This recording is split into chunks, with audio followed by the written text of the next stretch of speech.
Magandang hapon, narito na ang PTV Balita ngayon. Siniguro ng Department of Social Welfare and Development na merong sapat na pondo para sa pamamahagi ng cash assistance sa mga PUV drivers sa bansa. Ayon po kay DSWD Secretary Rex Gatchalian, nakalaan na ang budget para sa ayuda at handa itong ipamahagi sa oras na maisumite ang kumpletong listahan ng mga benepisyaryo.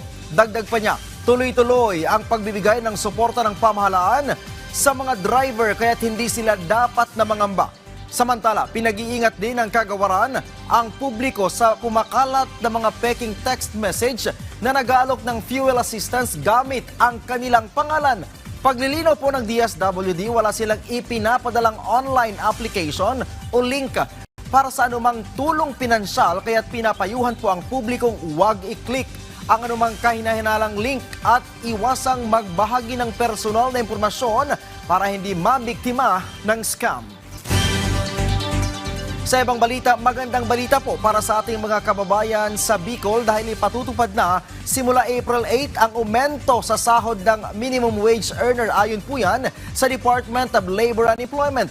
Ito ay matapos ang aprubahan ng Region Bicol pesos na dagdag sa arawang sahod ng mga manggagawa. Kaya naman simula sa April 8, 455 pesos na ang minimum wage sa rehiyon habang ipatutupad naman sa Disyembre ang ikalawang bugso ng taas sahod kung saan magiging 480 pesos na ang arawang sahod ng mga manggagawa. Sinabi ng DOLE na ito ang huling rehiyong kompleto or kukumpleto sa wage adjustment cycle para sa taong 2025 hanggang 2026. At yan na po ang mga balita sa oras na ito. Para sa iba pang updates, i-follow at ilike kami sa aming social media sites sa @PTVPH. Ako po, si Ryan Lisiges para sa Pambansang TV sa Bagong Pilipinas.